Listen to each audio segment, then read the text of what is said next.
जंगल में बरसात शुरू थी। ऐसी बरसात में कोई पक्षी तो अपने घर में बैठा अपने परिवार के साथ बरसात का मजा ले रहा था और कोई पक्षी उस बरसात को लेकर बहुत परेशान था। ऐसे ही चिड़ियों का वो परिवार बहुत डरा हुआ बैठा था। चिड़ियों का वो परिवार उस बड़े पेड़ पर लंबे समय से रह रहा था। जब से उनके पास उनका एक छोटा सा बेटा आया था, तब से वो बहुत खुश थे। परंतु आज बारिश ने उन्हें कुछ ज्यादा ही परेशान किया हुआ था। कुकू के पापा, मेरा बच्चा अभी बहुत छोटा है। अब तो बरसात का पानी हमारे घोंसले में भी आने लगा है। अगर ऐसे ही चलता रहा तो मेरे बेटे को ठंड लग जाएगी। अब इस पेड़ के पत्ते भी बहुत थोड़े रह गए हैं। मैं कब से सोच रहा था कि किसी दूसरे पेड़ पर अपना पक्का लकड़ियों का घर बना लें, परंतु मैं ना कर सका। अब जैसे ही बरसात रुकेगी, हम सबसे पहले अपने घर का ही बंदोबस्त करेंगे। पहले तो हम अकेले थे, जैसे तैसे गुजारा हो जाता था। अब हमारा बेटा भी हमारे साथ है। मैं अपने बेटे को ऐसे बारिश में भीगता नहीं देख सकती। और फिर बादल जोर से गरजता है और साथ तेज हवा भी, जिससे पेड़ के पत्तों से पानी और भी टपकने लगता है। मैं घोंसले के ऊपर अपने पंख फैलाकर बैठता हूँ और बारिश के पानी को रोकने की कोशिश करता हूँ। ऐसा कहते हुए पापा चिड़िया अपने घोंसले से ऊपर वाली डाल पर अपने पंख फैलाकर बैठ जाता है। अभी मैं हूँ ना, मैं अपने बेटे को बरसात में भीगने नहीं दूंगा। कुकू के पापा, ऐसे भी कभी बरसात का पानी रुका है? तो क्या पानी आ रहा है घोंसले में? हाँ, पानी पहले से भी ज्यादा आ रहा है। अब तो मेरे कुकू के पंख भी भीगे हैं। तो फिर मुझे जाना होगा। कहाँ? जहाँ ऐसी बारिश में मेरे पापा कभी जाया करते थे, पीपल के पेड़ के पत्ते लेने। बरसात बहुत तेज है और साथ हवा भी है। आप कैसे उड़ पाएंगे ऐसी तेज हवा में? मुझे उड़ना होगा, मुझे अपने बेटे की खातिर उड़ना होगा। मैं कैसे अपने बेटे को ऐसे भीगता देख सकता हूँ? जब तक मैं नहीं आता, आप मेरे कुकू को अपने पंखों में छुपाए रखना। और आप भी ध्यान से जाना, अगर हवा ज्यादा तेज हो जाए तो किसी पेड़ पर बैठ जाना। आप चिंतित ना हो, मैं कर लूँगा। और फिर ऐसे पापा चिड़िया अपने बेटे को बारिश के पानी से बचाने के लिए पीपल के पेड़ से पत्ते लेने चला जाता है। हवा से बारिश की बूंदें बहुत तेजी से पापा चिड़िया के पंखों से टकरा रही थीं। जंगल में कोई भी दूसरा पक्षी नहीं था।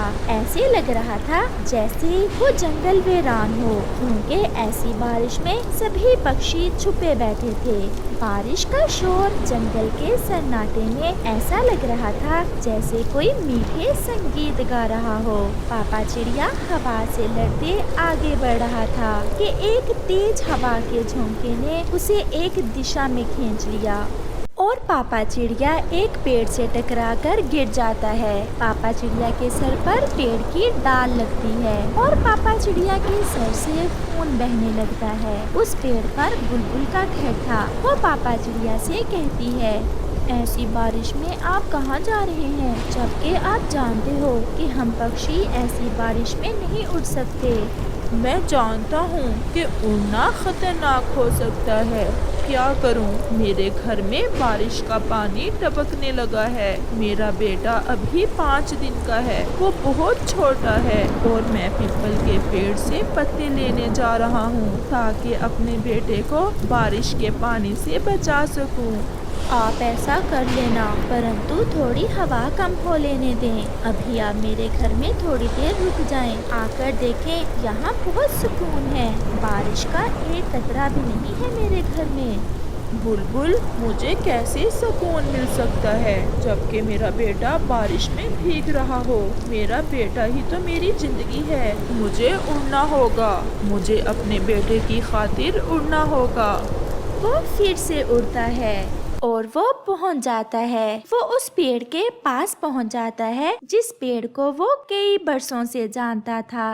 मैंने कितनी बार पक्षियों से कहा है कि बारिश शुरू होने से पहले पहले अपने घर सुरक्षित कर लिया करो। अब जरूर आप मेरे पत्ते लेने ही आए होंगे। हमारा घर इतना भी कमजोर ना था। आप देख रहे हैं कि बरसात कई दिनों से लगी हुई है और जिस पेड़ पर हमारा घर है उस पर पत्ते भी थोड़े कम हैं और मेरा बेटा अभी छोटा है। मेरे 2 पत्ते ऊपर और 2 पत्ते नीचे इस तरह से जोड़ना कि साथ मिल जाएं। दाएं और बाएं भी एक एक पत्ता लगा देना। ऐसे आपका बेटा बारिश के पानी से बच जाएगा। आपका बहुत बहुत धन्यवाद पेड़ जी। मैं अपने पापा को कई बार ऐसे करते देख चुका हूँ और मुझे पता है कि किस तरह हम पक्षी आपके पत्तों का इस्तेमाल करते हैं। वो पेड़ भी अब बूढ़ा हो चुका था और वो पेड़ जो भी पक्षी उसके पत्ते लेने आता उससे 2-4 बातें करके खुश हो जाता।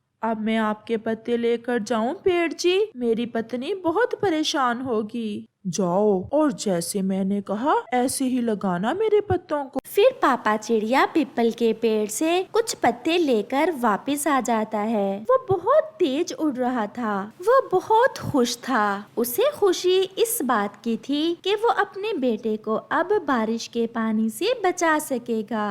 आगे आप और ये आपके सर पर चोट कैसे आई है? मैं सब बताता हूँ, पहले मुझे इन पत्तों को लगा लेने दें। फिर पापा चिड़िया उन पीपल के पत्तों को ऐसे ही लगाता है जैसे उस पीपल के पेड़ ने पापा चिड़िया को बताया था।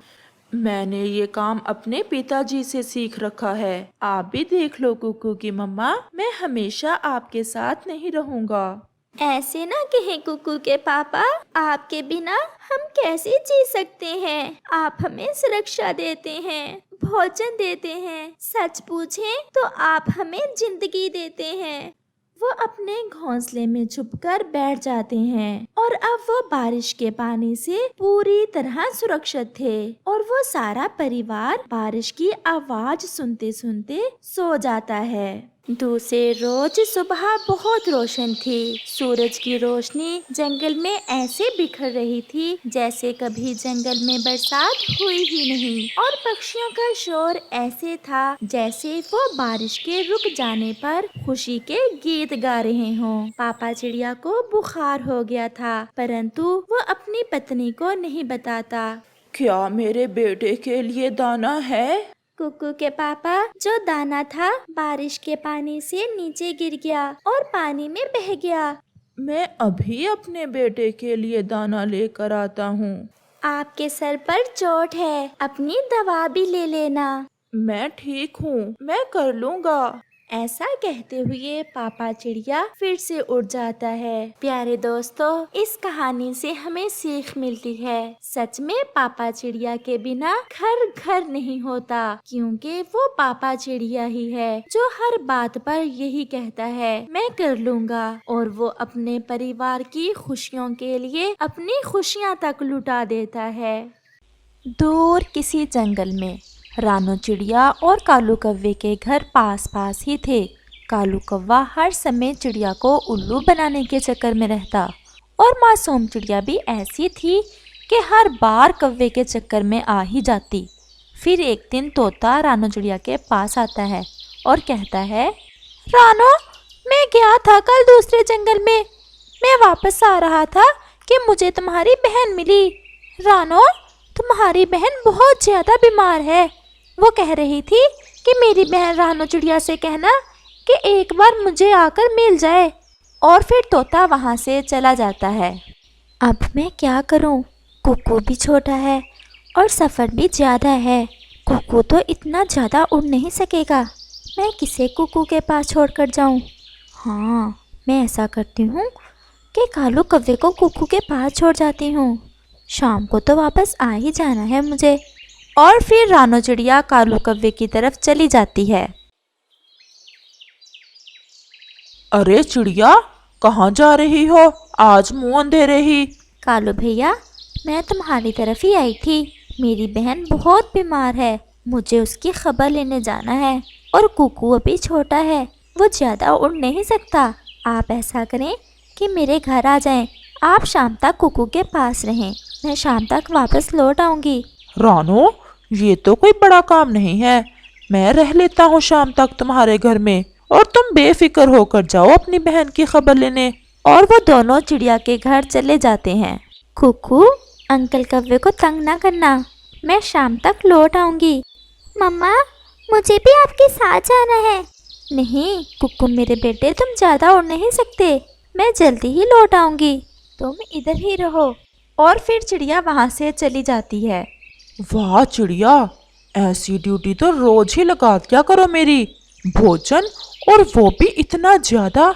और फिर कौवा चिड़िया का सारा भोजन खा लेता है और सो जाता है। कौवा तो ऐसे सोया था कि जैसे सदियों से सोया ही ना हो। मुझे प्यास लगी है अंकल कव्वे, मुझे पानी ला दो। चुप करके बैठ जाओ, क्यों नींद खराब कर रहे हो मेरी? अगर आप बोले तो एक लगाऊंगा।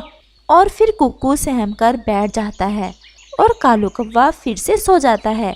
ऐसे ही शाम हो जाती है और रानू चिड़िया भी वापस आ जाती है। मम्मा, मम्मा मुझे बहुत प्यास लगी है। कौवे अंकल से पानी मांगा तो मुझे डांटने लगे कौवा अंकल। कौवा खर्राटे ले रहा था। कालू, ओए कालू, मैं घर तुम्हें इसलिए नहीं छोड़कर गई थी कि सारा मेरा भोजन खाकर सो जाओ। मैंने तो सोचा था कि तुम मेरे पड़ोसी हो, तुम कुकू का अच्छे से ख्याल रखोगे, लेकिन मेरा बच्चा प्यासे रो रहा है और तुम उसे पानी तक ना दे सके। चिड़िया, तुम्हें तो पता है भोजन खाकर मुझे नींद बहुत ज्यादा आती है, बस आंख लग गई थी। चलो जो हुआ अच्छा हुआ, अब तुम जा सकते हो। और कौवा वहाँ से चला जाता है। मैंने भी ऐसे ही गलती की जो छोड़ के इसे कुकू के पास, इससे तो बेहतर था कि कुकू अकेला ही रह लेता। और फिर वो माँ बेटा बातें करने लगते हैं। दूसरी तरफ कालू कौवे को तो अपने घोंसले में चैन नहीं आ रहा था, क्योंकि उसका घोंसला तो कांटों का बना हुआ और टूटा फूटा था। जैसी नींद आज चिड़िया के घर आई, ऐसी नींद तो कभी आज तक नहीं आई मुझे। कितना नरम नरम है चिड़िया का घोंसला, मजा आ गया सोने में।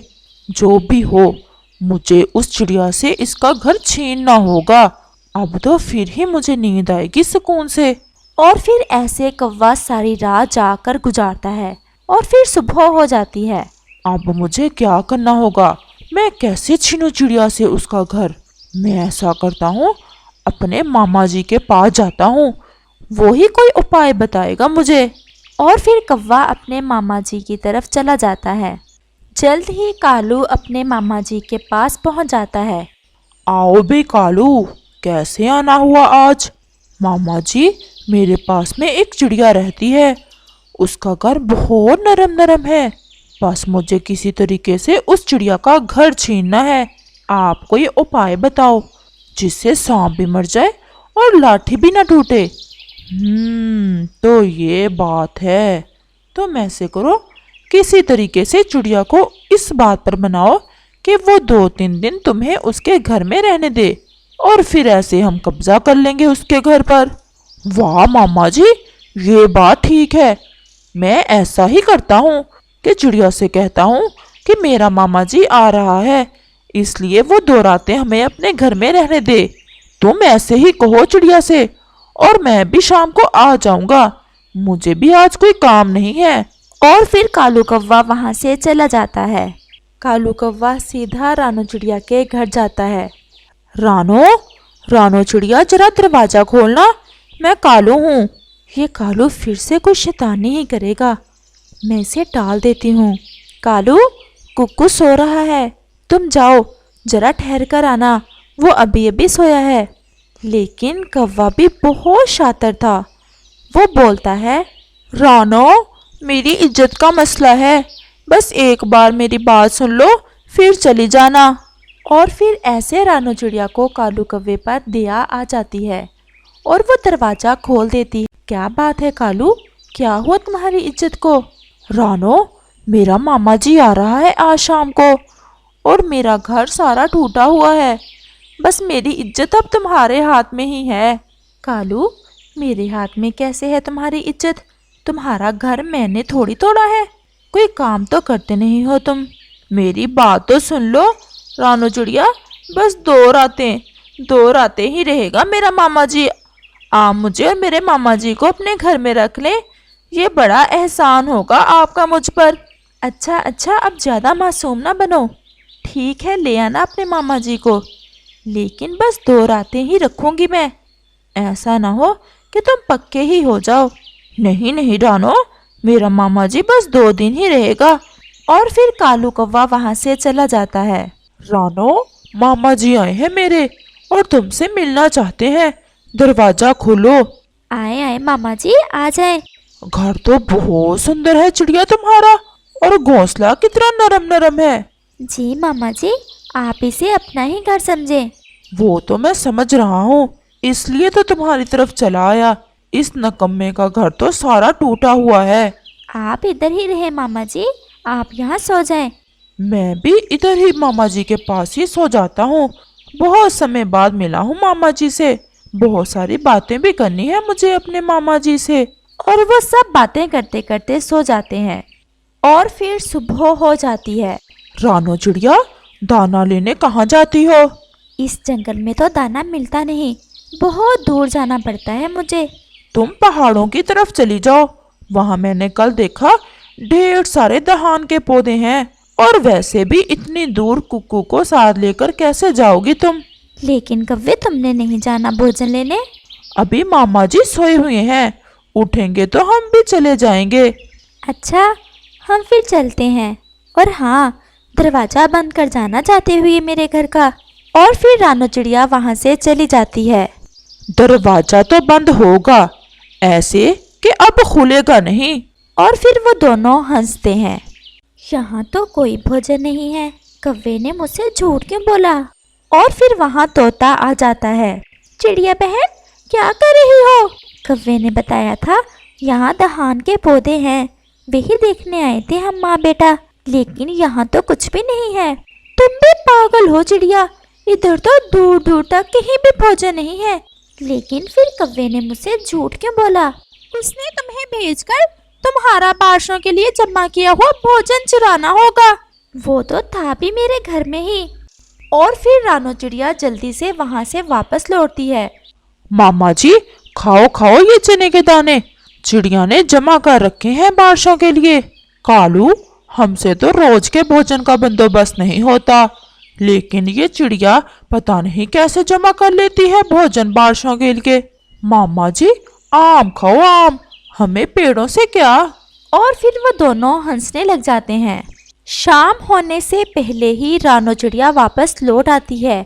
चिड़िया के घर का दरवाजा अंदर से बंद था। चिड़िया कव्वे को आवाज देती है, कालू कालू, जल्दी से दरवाजा खोलो, बादल बहुत ज्यादा आए हुए हैं, मुझे अपने घर की छत को देखना है। ऐसा ना हो कि बारिश आ जाए और मेरे घर की छत टपकने लगे।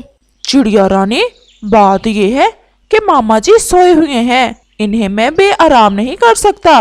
तुम ऐसे करो, आज रात बाहर ही गुजार लो। शर्म करो, मेरा बच्चा है मेरे साथ, छोटा सा, और ये घर कौन सा तुम्हारा है जो मैं रात बाहर गुजारूं? तुम जल्दी से दरवाजा खोलो। लेकिन कौवा दरवाजा नहीं खोलता। कव्वे, तुम्हें इसकी सजा जरूर मिलेगी। तुमने मेरे साथ धोखा किया और मेरा घर छीन लिया। इसका मतलब तुम मान गई ये बात कि ये घर मैंने छीन लिया है तुमसे? तो जाओ फिर, इधर क्या कर रही हो? और फिर चिड़िया रोती हुई थोड़ा दूर एक पेड़ पर बैठ जाती है।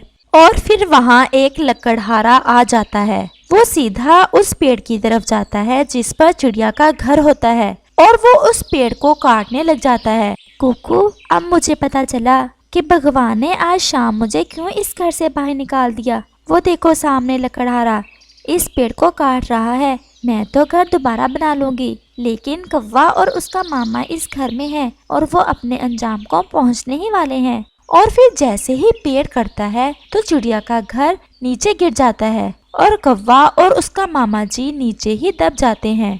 और फिर जालिम अपने अंजाम को पहुंच जाते हैं। इस कहानी से हमें सीख मिलती है कि कभी किसी के साथ बुरा ना करो, क्योंकि कभी कभी जो गड्ढा तुम दूसरों के लिए खोदते हो, तुम खुद भी उस गड्ढे में गिर सकते हो।